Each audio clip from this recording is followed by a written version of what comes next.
नमस्कार दोस्तों, मैं डीपी सिंह आज आपके सम्मुख लेकर प्रस्तुत हुआ हूँ प्रमुख संविधान संशोधन। यह भारत का संविधान एवं राज्य व्यवस्था के तहत एक प्रमुख भाग है जिससे हमेशा परीक्षा में प्रश्न पूछे जाते हैं।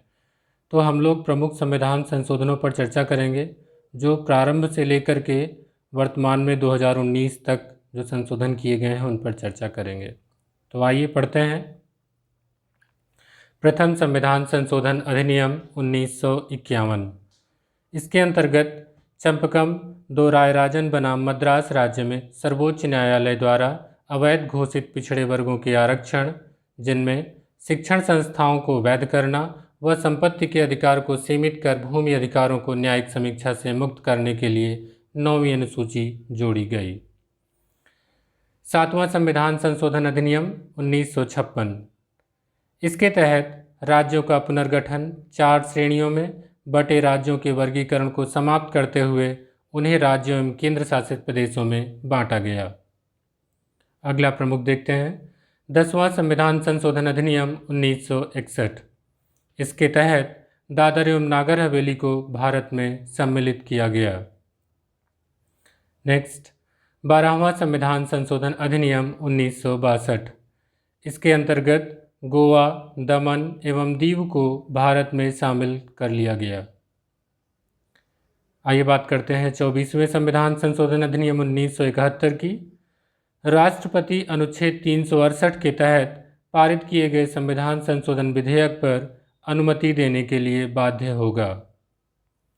25वें संविधान संशोधन अधिनियम 1971 के तहत प्रावधान किया गया कि मूल अधिकारों जिसमें कि अनुच्छेद 14, अनुच्छेद 19, अनुच्छेद 31 के उल्लंघन के आधार पर भी कानून को अवैध नहीं माना जाएगा अगर राज्य अनुच्छेद 39 ख, 39 ग में वर्णित नीति निर्देशक तत्व की प्राप्ति के लिए कानून बनाता है।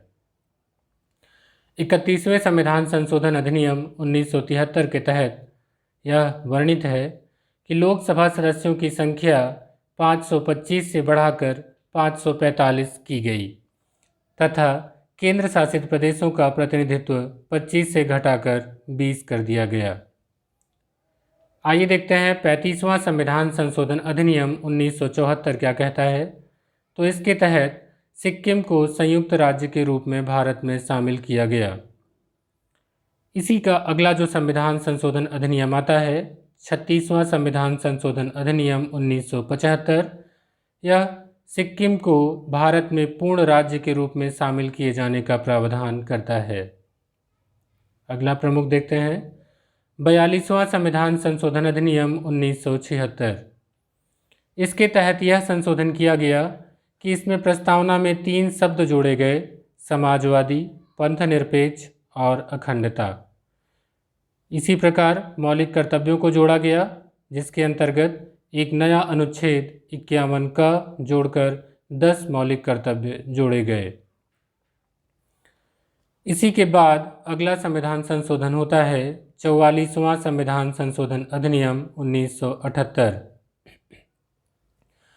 इसके अंतर्गत 3 प्रावधान प्रमुख हैं। पहला, अनुच्छेद 352 के तहत राष्ट्रीय आपातकाल उद्घोषणा का आधार आंतरिक अशांति को हटाकर सशस्त्र विद्रोह किया गया, जिसके लिए मंत्रिमंडल की लिखित सलाह को अनिवार्य कर दिया गया। दूसरा प्रावधान, आपातकाल के दौरान अनुच्छेद 368 के तहत अनुच्छेद 19 का निलंबन सिर्फ तभी किया जा सकेगा जब आपात उद्घोषणा का आधार युद्ध या बाह्य आक्रमण हो। तथा इसमें एक शर्त भी है कि अनुच्छेद 20 तथा 21 का निलंबन नहीं किया जा सकेगा। तीसरा प्रावधान यह किया गया कि संपत्ति के अधिकार को मूल अधिकारों की श्रेणी से हटाकर कानूनी अधिकार बना दिया गया। आइए देखते हैं 52वां संविधान संशोधन अधिनियम 1985। इसके द्वारा संविधान में 10वीं अनुसूची शामिल कर दल बदल संबंधी प्रावधान किए गए। अगला इम्पोर्टेंट है 61वां संविधान संशोधन अधिनियम 1988। इसके द्वारा आम चुनावों में मतदान की न्यूनतम आयु को 21 वर्ष से घटाकर 18 वर्ष कर दिया गया। 65वें संविधान संशोधन अधिनियम 1990 के तहत अनुच्छेद 338 का संशोधन कर अनुसूचित जाति तथा जनजाति आयोग का गठन किया गया। 69वां संविधान संशोधन अधिनियम 1991 यह प्रावधान करता है कि दिल्ली को राष्ट्रीय राजधानी क्षेत्र का दर्जा दिया जाएगा एवं दिल्ली के लिए विधानसभा और मंत्रिपरिषद का उपबंध किया गया। 70वां संविधान संशोधन अधिनियम 1992 में यह संशोधन किया गया कि राष्ट्रपति के निर्वाचक मंडल में दिल्ली और पुदुचेरी विधानसभाओं के सदस्यों को शामिल किया गया। 73वां संविधान संशोधन अधिनियम 1992 के द्वारा पंचायती राज संस्थाओं को संवैधानिक दर्जा एवं सुरक्षा व इसके लिए 11वीं अनुसूची को शामिल किया गया। 74वां संविधान संशोधन अधिनियम 1992 इसके द्वारा शहरी स्थानीय निकायों को संवैधानिक दर्जा और सुरक्षा व इसके लिए 12वीं अनुसूची को शामिल किया गया। 84वां संविधान संशोधन अधिनियम 2001 यह संशोधित करता है कि लोकसभा तथा विधानसभा की सीटों की संख्या में 2026 तक कोई परिवर्तन न करने का प्रावधान होगा। 86वां संविधान संशोधन अधिनियम 2002 इसके द्वारा अनुच्छेद 45 में परिवर्तन व अनुच्छेद 51 क में नया मूल कर्तव्य व 21 क जोड़कर 6 से 14 वर्षों की आयु के सभी बच्चों के लिए निःशुल्क एवं अनिवार्य शिक्षा को मूल अधिकार बनाया गया।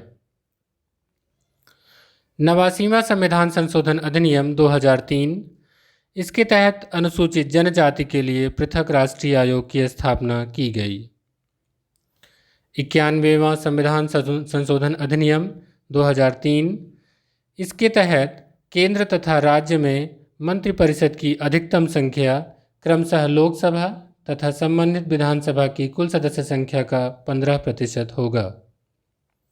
97वां संविधान संशोधन अधिनियम 2011 इसमें कुछ सहकारी समितियों से संबंधित प्रावधान हैं, जिनके तहत पहला, सहकारी समिति के निर्माण के अधिकार को मौलिक अधिकार बनाया गया, जिसे अनुच्छेद 19 के तहत वर्णित किया गया। दूसरा, सहकारी समिति को बढ़ावा देने के लिए एक नई नीति निर्देशक सिद्धांत को जोड़ा गया, जिसका वर्णन अनुच्छेद 46 ख में मिलता है। तीसरा, सरकारी समितियां नाम से नया खंड 9 ख जोड़ा गया, जिसका वर्णन अनुच्छेद 243 ZH से लेकर 243 ZT तक वर्णित है। 98वां संविधान संशोधन अधिनियम 2012 इसके तहत कर्नाटक के राज्यपाल को हैदराबाद कर्नाटक क्षेत्र के विकास को सुनिश्चित करने हेतु संविधान में अनुच्छेद 371 जे को शामिल किया गया। 100वां संविधान संशोधन अधिनियम 2015 इसके तहत भारत और बांग्लादेश के मध्य भूमि का हस्तांतरण सुनिश्चित किया गया। 101वां संविधान संशोधन अधिनियम 2015 इसके द्वारा वस्तु एवं सेवा कर अर्थात GST अधिनियम के माध्यम से अनुच्छेद 248, अनुच्छेद 249, अनुच्छेद 250, अनुच्छेद 248, अनुच्छेद 270, अनुच्छेद 271, अनुच्छेद 286, अनुच्छेद 316 तथा अनुच्छेद 368 और 2 अनुसूचियों में भी संशोधन किया गया। वो हैं 8वीं और 7वीं अनुसूची में संशोधन। 102वां संविधान संशोधन अधिनियम 2018 के तहत प्रावधान किया गया कि राष्ट्रीय पिछड़ा वर्ग आयोग को संवैधानिक दर्जा प्रदान किया जाएगा। अंत में देखते हैं 103वां संविधान संशोधन अधिनियम 2019 इसके द्वारा आर्थिक रूप से पिछड़े अनारक्षित वर्ग के लोगों को सरकारी नौकरियों व शिक्षण संस्थानों में 10% का आरक्षण प्रदान किया गया। दोस्तों, अगर इनका आप डिटेल पढ़ना चाहते हैं तो आप DP क्लासेस की प्लेलिस्ट में जाएं, वहां से DP क्लासेस को सब्सक्राइब करें, लाइक करें, इनके वीडियोस को शेयर करें और उनकी प्लेलिस्ट में वीडियो जो आपके पॉलिटी के हैं वो 41 लेक्चर्स अवेलेबल हैं ऑलरेडी, आप उनको पढ़ें, वहाँ से आपको और भी क्लियर होगा ये। अगर आप फेसबुक पे आप हमसे जुड़ना चाहते हैं तो आप UP PCS GS online classes के नाम से सर्च करें और वहाँ पर आप जुड़ सकते हैं, जहाँ से आप डेली करंट अफेयर्स, जो ऑनलाइन क्लासेस हैं और जो ऑनलाइन टेस्ट सीरीज़ हैं उनकी नोटिफिकेशन या इन्फॉर्मेशन आपको प्राप्त होगी। अगर आप हमसे टेलीग्राम पर जुड़ना चाहते हैं तो दिए गए लिंक पर क्लिक करें या इस दिए गए लिंक को UP PCS GS online classes पर क्लिक करें और आप टेलीग्राम भी ज्वाइन कर सकते हैं। तो दोस्तों, मिलते हैं फिर से अगले वीडियो में, तब तक गुड बाय।